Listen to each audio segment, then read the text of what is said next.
On today's episode of the Driven Mad podcast, it's a summer break special, which means there's not a lot going on. So, instead of talking about the news or whatever's happening this week, we are going to be enticing you with what's to come. Specifically, Las Vegas. It's getting very, very expensive. People are getting annoyed, and Liberty Media is, well, annoying businesses. Miami Grand Prix. Is there going to be a night race? That's probably not going to be a sprint race, that's for sure. We'll be talking about that later on. And finally, a new Grand Prix is coming in the future, the Caribbean Grand Prix. All of that to come on the Driven Mad podcast, coming right up now.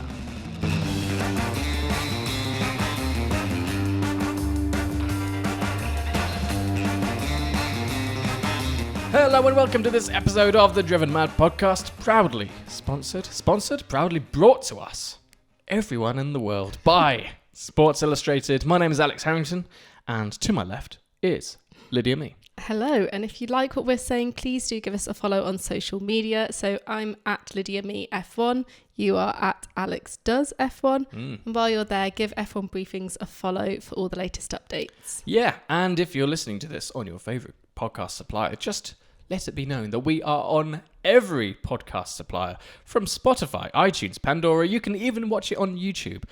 Gosh, technology is amazing these days. Go subscribe. We're on everything.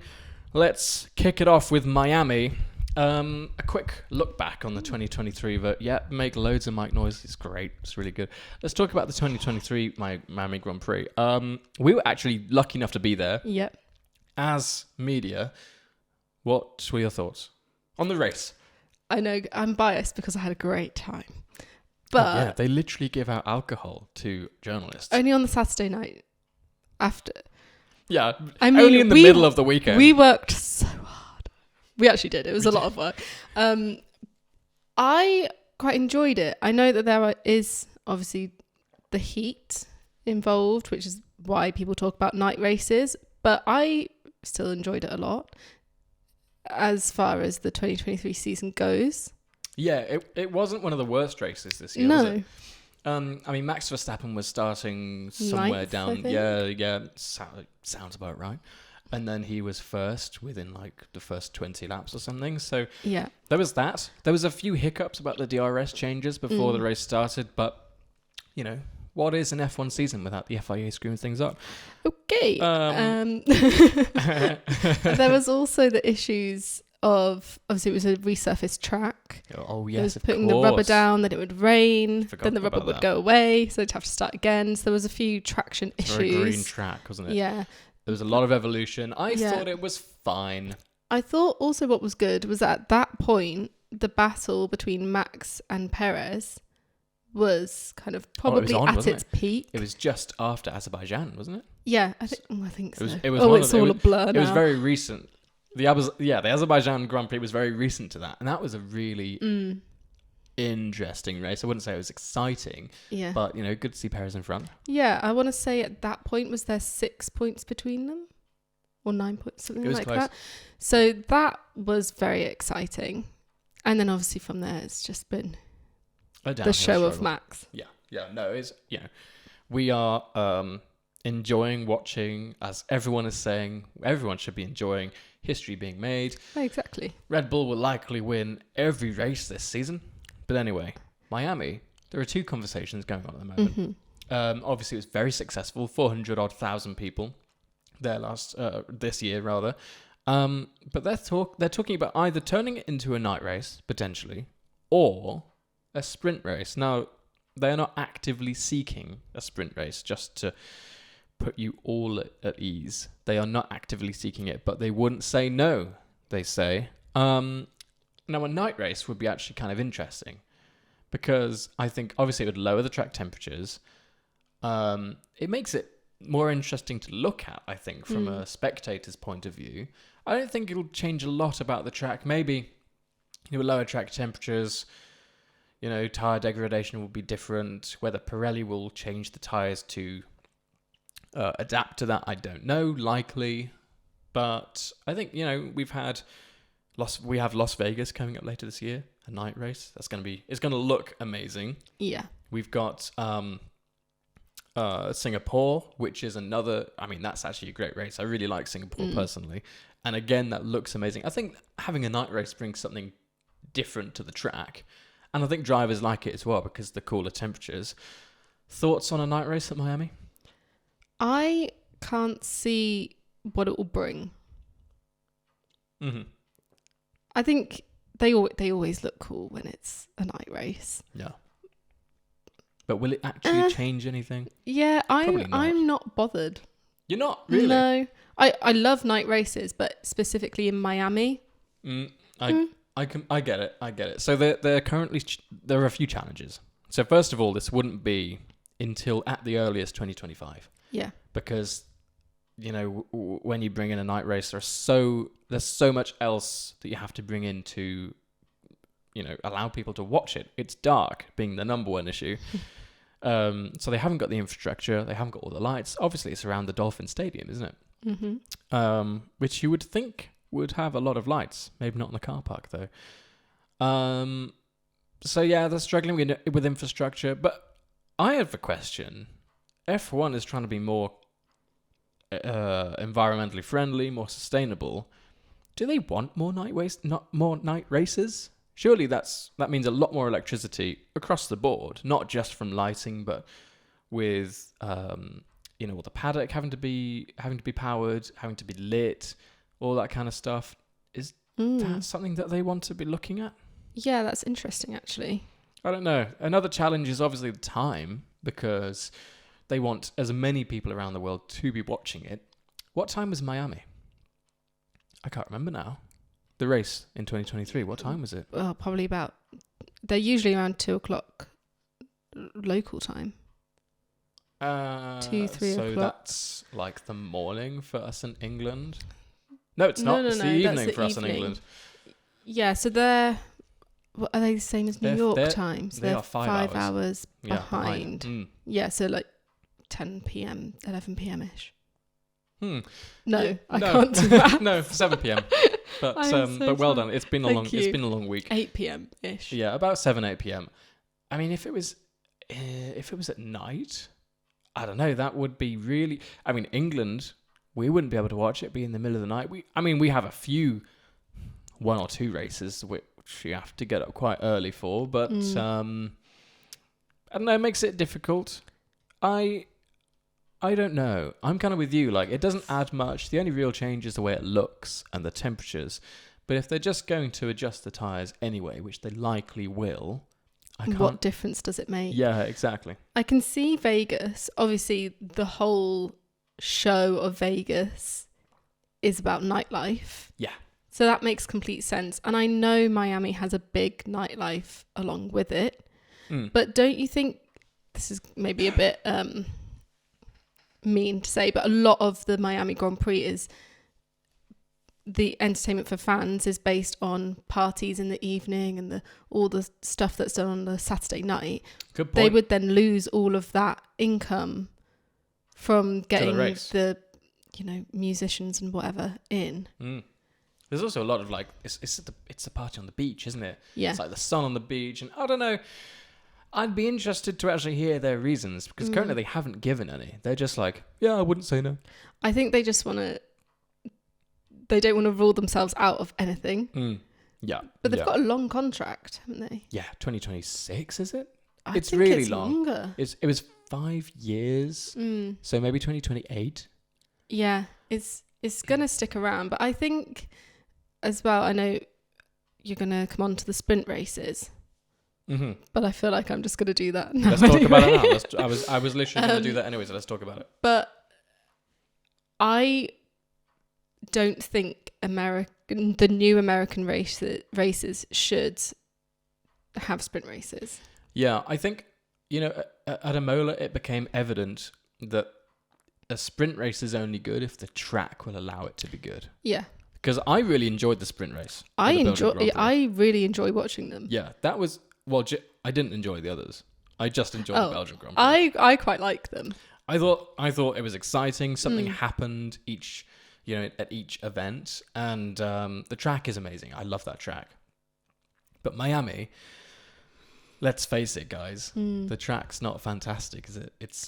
it's a weird one, and you know, it's fine, but it's not a molar. Yeah. Do you mean Spa?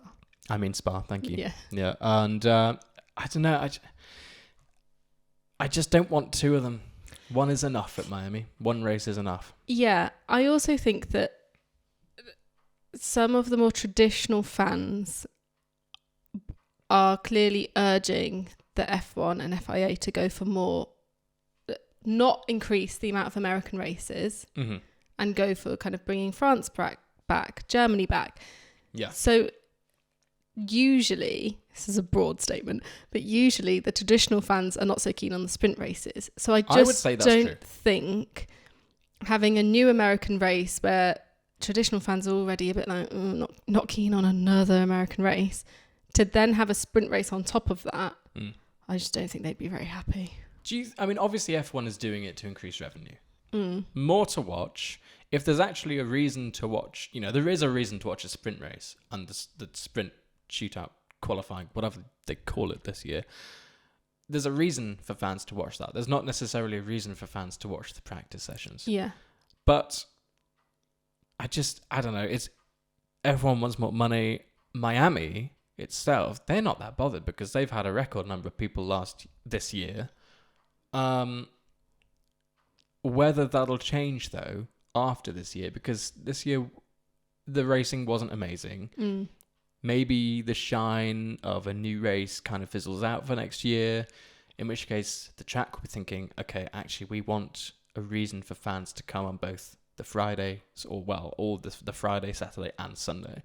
So whether they will change their mind. Currently they're saying they're not actively pursuing a sprint race, but I bet you in 2-3 years they will be. Yeah, because they've already released tickets for next year. Not the general admission ones, but all the others. Are they expensive? Yeah.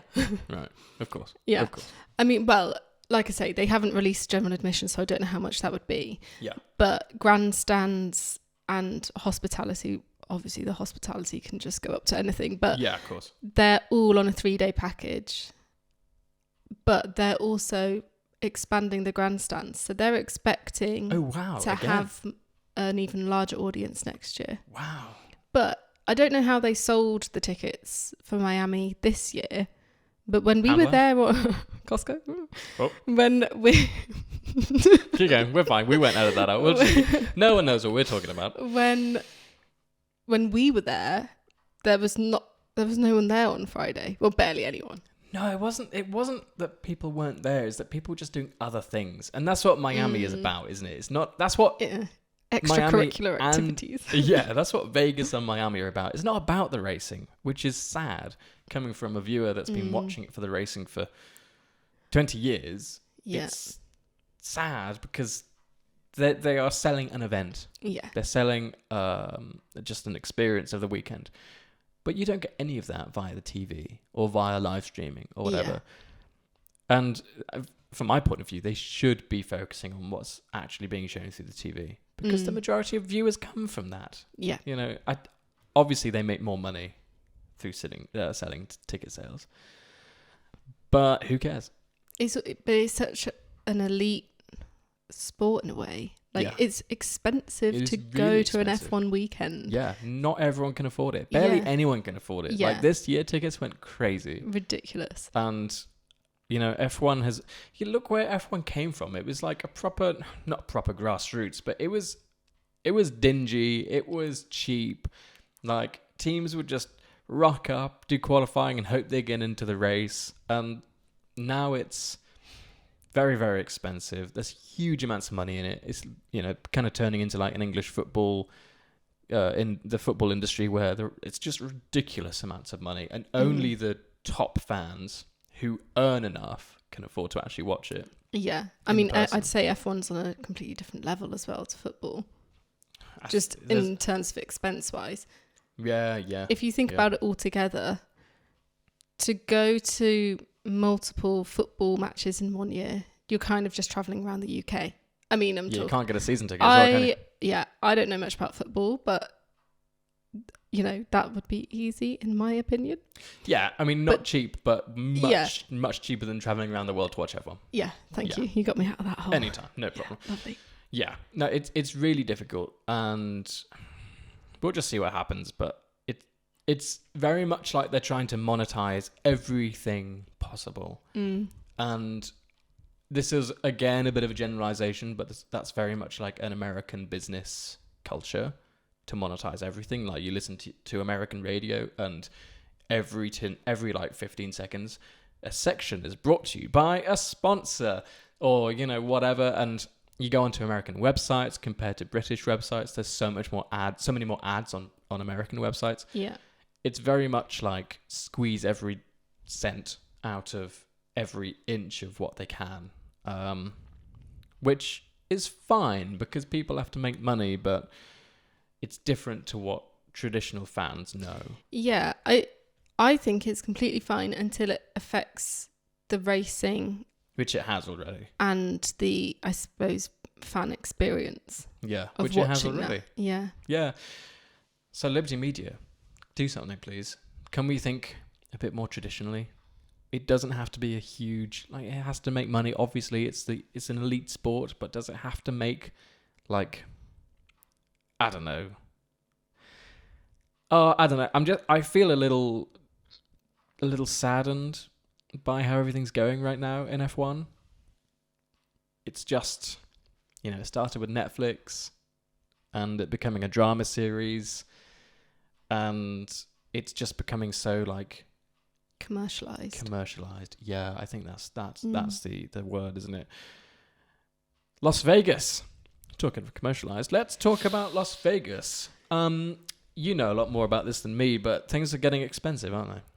Yeah, and not just for Liberty Media and Formula One, it seems. Yeah. That's a rumour, but you know. So Go on, basically, tell us about this rumour.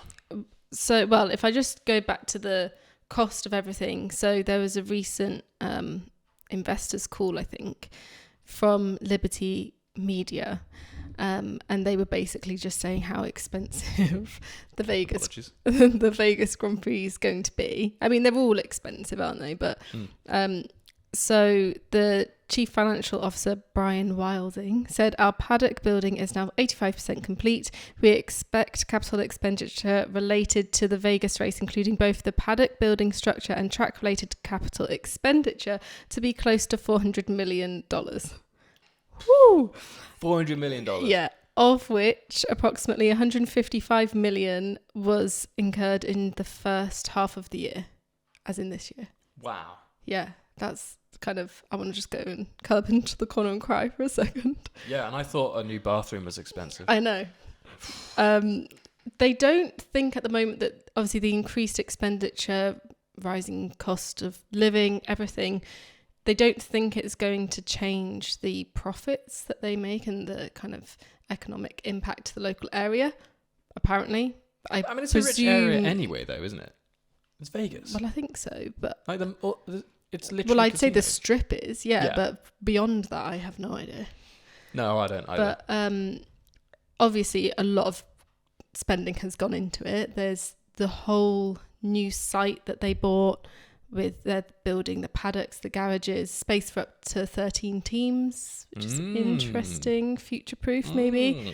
They're resurfacing the track, so the strip. Yeah. Obviously, they're going to have all the other costs like security, whatever. But what's kind of properly hit the fan is apparently representatives from Liberty Media are going round to pubs, and they probably don't have pubs in Not Vegas. sure they've got pubs in Vegas. No, oh, damn it.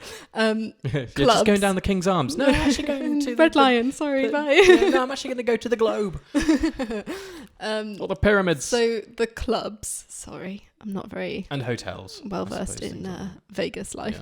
Yeah. They're going to them, and if they have a view of what will be the track, they're saying either you pay for that or we block it. So apparently they're saying it will be $1,500 per head of the capacity. So even if they don't sell out, they have to pay for what their full capacity would be. So if a club can hold 1,500 people they would have to pay $2.25 million to because their window overlooks the track, basically. Yeah, that's ridiculous. So it's a bit tricky because obviously Sky Sports, ESPN, they pay a lot of money to have the broadcasting rights. Broadcasting rights. But broadcasting is very different to looking out of your window because... Has it really come to this, Liberty Media? Well, again, this is a rumour. No one has... Well, it's a pretty solid rumour, to be fair. There's no smoke without fire. There's people who own clubs, not pubs, down there, have said that this has happened and they're really upset about it. It's all kicking off. But how does it work in Monaco then? Because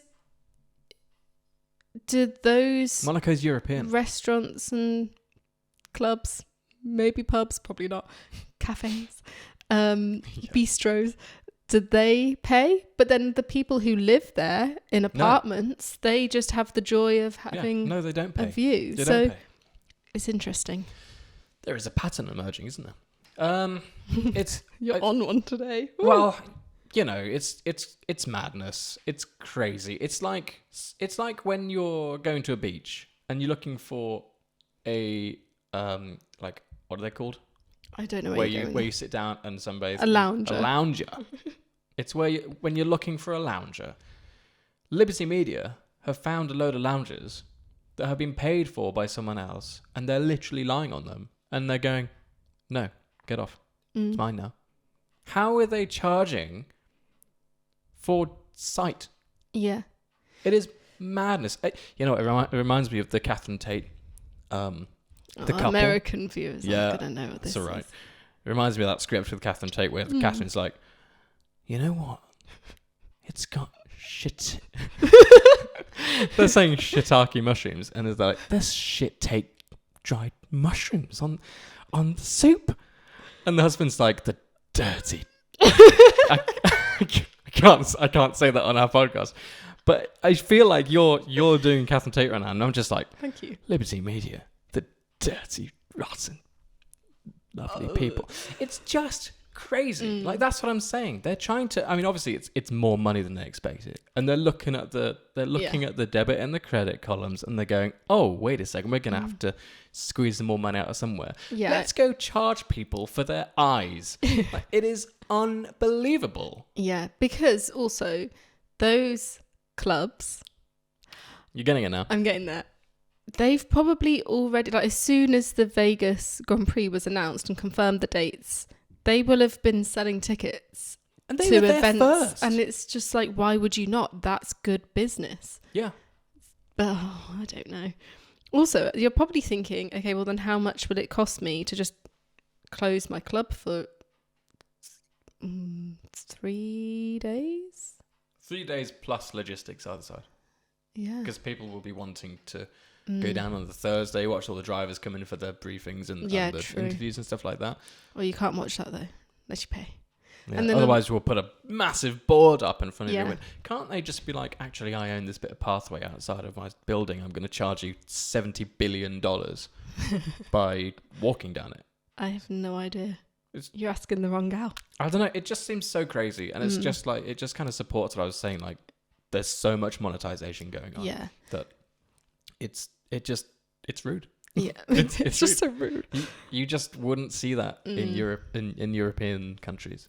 The problem as well is, so these club owners, either they're going to have to, one, have the view blocked, which then people will probably be like, well, I'll just go elsewhere then, because obviously they're going to be there to have a quick look at the race. Of course, yeah. Or fans and the people who are going to those clubs are going to have a huge increase in their ticket price. Yeah. So it's just mayhem, right, left, Yeah. centre. And then because of all the work that's going on around Las Vegas as well, all the roads being resurfaced, whatever, people are pissed, aren't they? Because they can't get to work. They can't drive down the strip. There's so much more traffic. People are just generally getting very annoyed by what's going on in Vegas right now. That I can understand. Obviously, it would be really annoying.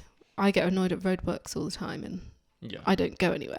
But that's but a little more like... it's clearly being... yeah, you know why it's being done. You will have known it's going to be happening. Yeah. The economic boost in the long run of having the Grand Prix there will be huge. It's Totally. it's a bit of a pain in the ass. Yeah, no, it is. Yeah, that is just part of like Monaco. They literally close. I mean, Monaco is such a small place. The Grand Prix screws it in regards to traffic, but what it brings in value is, you can't compare it. But yeah, sorry, Vegas. Oh. I'm still really excited for the Vegas Grand Prix, though. Says me. I mean, the traffic doesn't bother me. I don't own a club there. Yep. So not yet. Life's sweet. Yeah. No, I mean, hopefully we'll be going there and we can bring you kind of a few more stories from the ground. We can talk to people, see how they've reacted this year so far, see what clubs are talking about. We'll make sure we do ask people their opinions. My opinion, I don't know. I think if the rumours are true about club owners being charged for having a window, basically. Yeah, that's terrible. Crazy. It's like a tax. It's like a tax when the circus rolls into town. Yeah. That's unbelievable. So there's a new Grand Prix coming, isn't there? Hopefully, maybe. Potentially. 2028? Was meant to be 2025. Yeah. Slight cock up. What happened? So let's just rewind. Towards the end of last year, there was reports that we might be getting a Caribbean Grand Prix, which is quite exciting. Coconuts. I kind of... All right. Coconuts and coffee. Oh my God, Everything that is the car show at the Caribbean Grand Prix, isn't it? Coconuts and coffee. I'm going to trademark that quickly. So, yeah, reports last year of a Caribbean Grand Prix. Difficult to say. It is quite, yeah. So they were talking about a 10-year contract. That's a long time. I know, to go straight in on as well. Yeah. That's a hefty one. Apparently there was 4 possible locations. Then they settled on Colombia. But, so former... It's because it snows a lot. Alex, oh my God. That took me a little second. Come on, yeah, F1 loves speed. I can keep them coming. I don't know how to respond to this. Stop. So, I'm just going to ignore you. Former F1 driver Juan Pablo Montoya has spoken recently saying that it got to the final stages. The track layout was confirmed. Like I say, 10. Wow, that is yeah, early. it was meant to be a semi-street circuit. Oh, great. We'll get onto that in a minute. They'd chosen the city, everything, but one person failed to sign the right paperwork. Ian, not Bloody again. Ian. God damn it. So it now can't happen. Can I assume that person is now fired? We assume so, but he obviously wouldn't Stefano. say. Damn it. That was the most English thing you've ever done in this podcast. Click your fingers and say, darn it. He obviously wouldn't say whose signature it was, but basically that's kind of screwed the whole thing up. So he has said that he thinks it could now join in 2028. But again, that's just speculation. The rumours from this are that instead of the Caribbean Grand Prix joining in 2025, it will be Madrid. That would mean... Oh, another... Yeah, see, people just aren't happy with all these sprint races. Sorry. Oh dear, deja vu. That's a slip. Street races. Yeah. Perez will be very happy. Oh, he'll be over the moon if he's still in like, F1. Yeah. Ooh. I mean, 2028, it's a kind of a long way away. Yeah. But again, Madrid would be a street one, wouldn't Yeah, it? exactly. That's what I'm saying. So... Yeah. Have you noted that it's in Barranquilla? Yes. You did say that. Well, I didn't. You did. I said it was in Colombia. Yeah. So there's a little. It's the a best city. name. It's Barranquilla. It's a city. Barranquilla. Yeah. See, you're so much better at it than I am. It's because I'm drunk on Barranquilla. On life. There should be an alcohol. Like called, a tequila. Yeah, exactly. But called Barranquilla. Da-dun, da-da-da-dun, dun-dun. Barranquilla. See, it's made for we got gone way off piece. Yeah, there. sorry. But Yeah, interesting. I mean, also, didn't Stefano Domenicali recently just say that 24 races is the maximum? Yeah. So I think having new races and new locations is really exciting, but there's such a high demand for all these countries that want to get onto the calendar. So we're going to have like a whole new calendar every year at this Going to have like a 5-year calendar, aren't we? Where because they were talking about kind of swapping tracks in and out and stuff like that on a year-to-year basis. But that's such a pain in the ass for the organisers. And then like, what if you're in Barranquilla and you're really excited for the F1 and it's not your year and you just exactly and they're like, I am annoyed. So I don't know. It's just like. It's just, I feel like simplicity is key when it comes to like a seasonal thing, because again, if you keep messing around with the tracks, and you know, of course there are tracks that come in and out and whatever, but then what happens when you start having 24 races and every 5 years there's like no 1 year is the same? How can you then kind of compare drivers, I suppose? Yeah, and the records. Yeah, exactly, because you know, certain drivers, Perez for example, is better at street racing and whatever. It kind of messes with things a little bit. It's just a tiny complaint, obviously. You know, it is something that happens in F1 a lot, but I don't know. It's just like, it feels a little strange. But at the same time, though, it's quite fun. Like, you know, a new location every year, but then we lose whatever. I don't know. Yeah, I have mixed feelings. I get really excited about new tracks. I think it is really exciting, but then there's certain tracks that I would want to keep safe at all costs. Yeah, definitely. Silverstone is up there for me. Well, obviously. Belgian Grand Prix is amazing. I mean, we're just entering such an interesting, and it is interesting, we're entering such an interesting part of F1 now. You know, these few years will always be in the history books now, because, you know, Liberty Media, I know I complain about them quite a lot, but they have done an amazing thing. They've brought more eyes to the sport, which is always a good thing. Oh, yeah. It's incredible. And there's so much change going on. I just feel like with F1 currently so popular, I feel like Liberty Media need to step very carefully right now. They need to really think about what they're doing, because one wrong move and they could lose all that investment that they've already put into it. Yeah. You know, what they've got from Drive to Survive, what they've got from the, I know it wasn't the 2021 season, but, you know, it was such an exciting season. We don't talk about that. No, we don't. But, you know, it was such an exciting season. A load of people watched it. Now we are seeing that numbers are dropping very, very slowly. Very normal, though. You know, it's not something to really be that worried about, but they have to make sure that they are making the right decisions, and that means going slowly, like not being really brash and changing several things each year, because I feel like that's kind of what they're doing. It's almost like they're seeing this huge amount of success, and it's like a deer in the headlights. They're kind of like, oh no, what do we do? Oh, Vegas, loads of like other races, new races. Oh, we'll put all the races into a season. There's one race every weekend. I'm sure someone came up with that idea. And I feel like they just need to look back at what made F1 great in like the 80s or the 70s and think, okay, how do we modernize and monetize? Because obviously that is important, and it's Liberty Media. They're going to want to make some money out of it.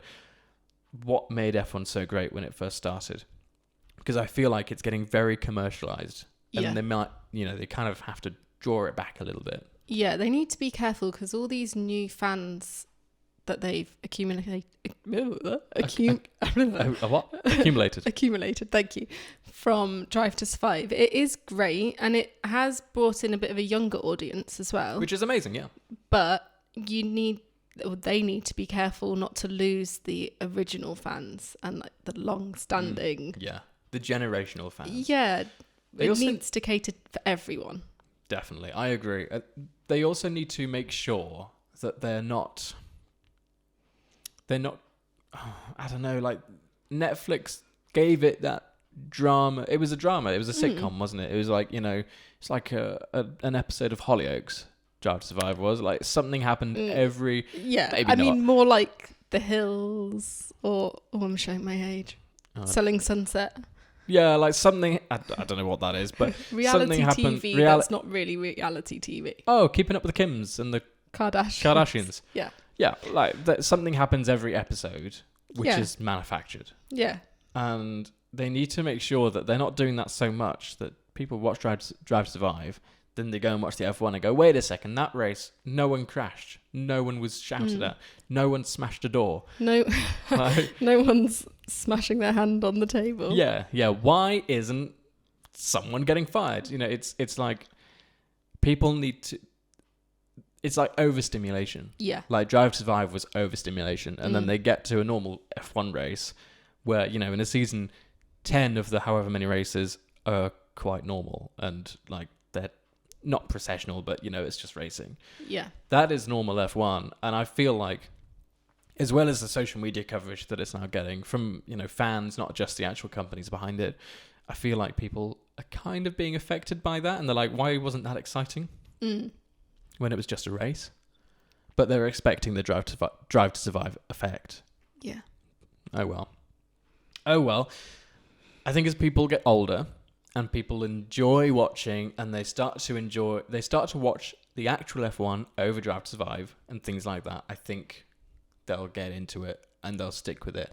Yeah. And then we'll only be left with like the fans of the sport, not the fans of the drama. I do think that Drive to Survive definitely gave drivers a great platform, in that a lot of new fans who haven't been watching for a really long time you almost need someone to support. So if you've watched Drive to Survive and you've found a driver you particularly like, then it's easier then to transition from Drive to Survive to watching the race, because you're going to support that person, and it makes it a lot easier. It actually personifies the drivers, doesn't it? Yeah. That's the thing. But they just need to keep the fans watching. Yeah, they need to manage expectations. That is the main thing, isn't it? Managing expectations.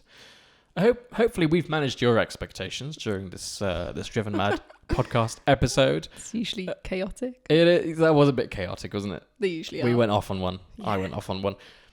I don't know. Just things are evolving so quickly. It touches me the wrong way sometimes. If you want to touch things the right way, click the subscribe button. As always, we are on the usual podcast suppliers, iTunes, Spotify, iHeartRadio, Google Play, Stitcher, Radio Player, FM, and more. We are on YouTube as well. Just search for the Driven Mad Podcast. We will come up, in which case you can go over to those videos and subscribe, click the notification bell, leave a comment. What do you think of night races? I am actually in two minds. I love what we've got, but do we need more night races on the calendar? Let us know down in the comments. We always read them, mostly when they're not horrible. And like this video. Thank you. I've been Alex at Alex Does F1. I've been Lydia me F1 with an @ sign in front of it. Thank you so much for listening to this disastrous episode. See you in the next one. See ya.